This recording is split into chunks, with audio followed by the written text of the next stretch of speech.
اعوذ باللہ من الشیطان الرجیم بسم اللہ الرحمن الرحیم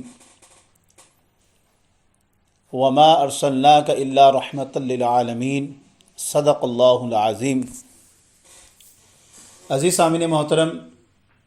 جیسا کہ آپ جانتے ہیں کہ ہم نے کچھ ہی عرصہ قبل اس بات کا پلان کیا تھا کہ ہم سیرت النبی صلی اللہ علیہ وسلم کو انتہائی اختصار کے ساتھ بیان کریں گے، اور ہم کوشش کریں گے کہ اس میں سے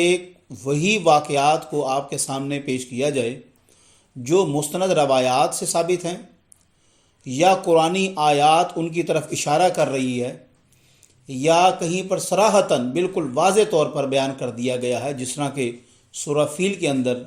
آپ صلی اللہ علیہ وسلم کی پیدائش کے پہلے جو واقعہ پیش آیا اس کو بیان کیا گیا ہے۔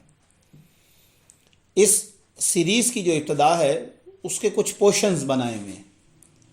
اس میں جو پہلا پورشن ہے اس میں آپ صلی اللہ علیہ وسلم کی ولادت باسعادت سے قبل کے واقعات جو رونما ہوئے تھے ان کو ہم ذکر کریں گے، اور اس کے بعد پھر آپ صلی اللہ علیہ وسلم کی پیدائش سے لے کے 12 سال تک کی عمر تک کا ایک عرصہ ہے، اس کو ہم سیرت النبی صلی اللہ علیہ وسلم سے پیش کریں گے، اور اسی طرح پھر آگے سلسلہ چلے گا۔ آج جو میں آپ کے سامنے 2-4 واقعات پیش کرنا چاہتا ہوں، ان واقعات کا تعلق آپ صلی اللہ علیہ وسلم کی ولادت باسعادت سے قبل ہے۔ گویا آپ یوں بھی کہہ سکتے ہیں کہ آپ صلی اللہ علیہ وسلم کی جب سیرت بیان کی جائے گی تو یہ وہ پہلو ہیں کہ جن کو آپ نظر انداز نہیں کر سکتے۔ سب سے پہلے جناب حضرت عبداللہ کی بات کرتے ہیں۔ آپ صلی اللہ علیہ وسلم کے والد گرامی اور اس سے پہلے آپ کے دادا جان جناب عبد المطلب،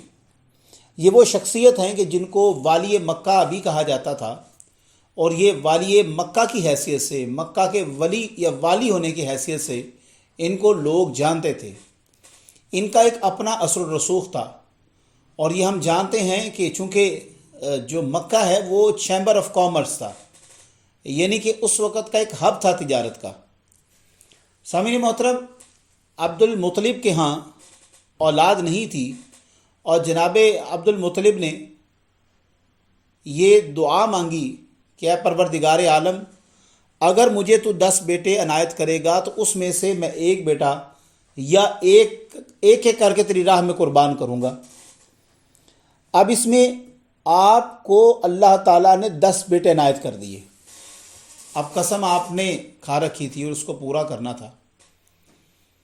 تو جناب عبداللہ کے ہاں جب 10 بیٹے ہوئے تو جناب عبد المطلب کے ہاں 10 بیٹے ہوئے،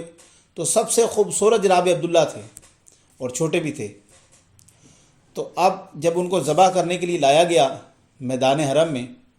تو لوگوں نے کہا کہ عبد المطلب دیکھو، یہ اچھی بات نہیں ہے، اس کا کوئی سد باب ڈھونڈو، اس کا کوئی حل تلاش کرو۔ ٹھیک ہے تم نے نظر مانی، قسم کھائی، لیکن اس کا کوئی تم طریقہ کار کچھ اور کرو۔ اب شام والی سائڈ پر ایک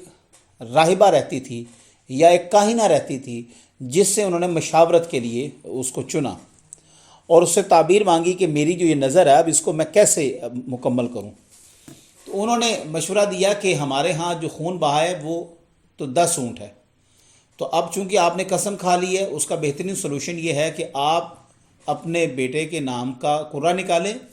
اور جس کا نام نکلے گا، اگر نکل آئے اونٹوں کا نام پھر تو ٹھیک ہے، اگر بیٹے کا نام نکل آیا تو پھر آپ کو 10 اونٹ بڑھا دینے پڑیں گے۔ یہی سلسلہ چلتا رہا یہاں تک کہ 100 اونٹوں کی تعداد ہو گئی۔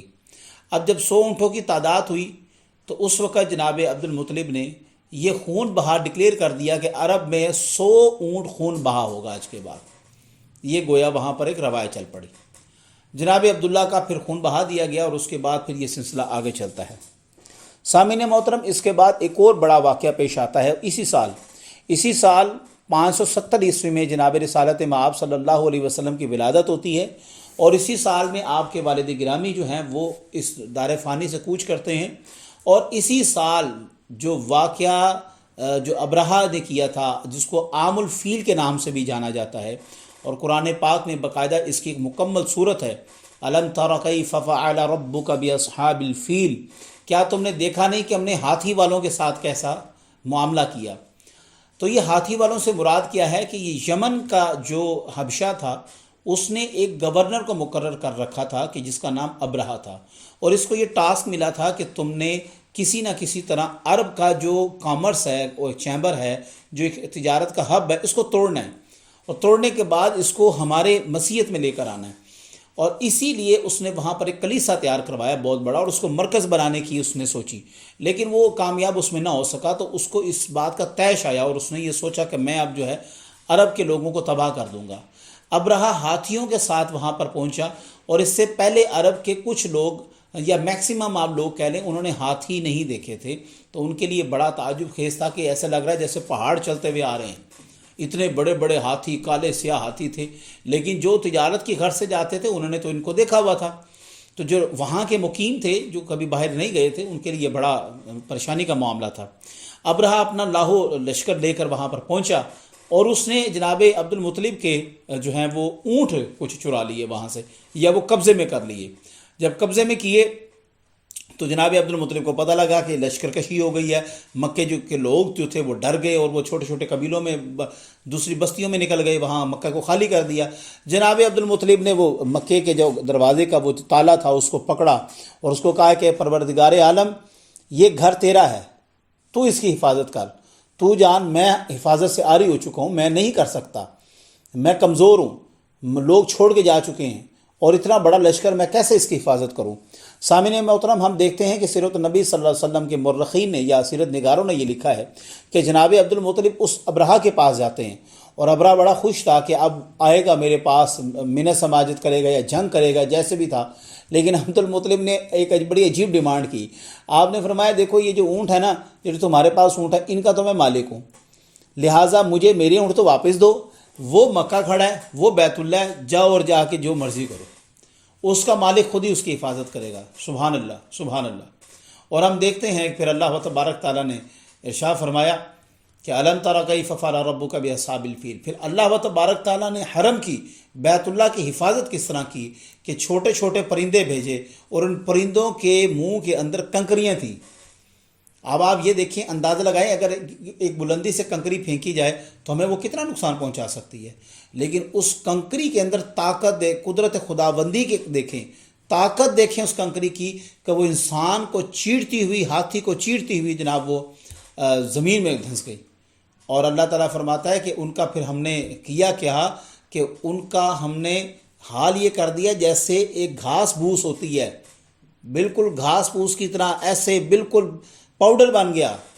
جو اتنا بڑا جاہو جلال کے ساتھ ایک لشکر لے کر آیا تھا، اس کی حالت یہ ہوئی کہ وہ پاؤڈر کی مانند ہو گیا، وہ ایک بھونسا بن گیا۔ تو سامعین محترم، آپ کی پیدائش سے یہ پہلے 2 سے 3 بڑے بڑے واقعات جو پیش آئے، پھر آپ کی پیدائش میں کچھ کسرا کے جو محل تھا اس کے 14 کنگرے گرے تھے، اور دیگر واقعات ہیں، لیکن وہ انشاءاللہ پیدائش کی ہم جب ویڈیو بنائیں گے اس میں ہم ذکر کریں گے۔ لیکن آپ کی برتھ سے پہلے یہ 2 سے 3 ایسے واقعات تھے جو بڑے بڑے رونما ہوئے تھے۔ دعا ہے کہ اللہ تبارک تعالیٰ جو ہم نے بیان کیا اس پر عمل پیرا ہونے کی توفیق عطا فرمائے، اور اللہ تعالیٰ یہ جو سیرت کا ہم کام کر رہے ہیں اس کو اپنی بارگاہ میں قبول و منظور فرمائے۔ اپنی دعا میں یاد رکھیے گا۔ جزاک اللہ۔ اللہ حافظ۔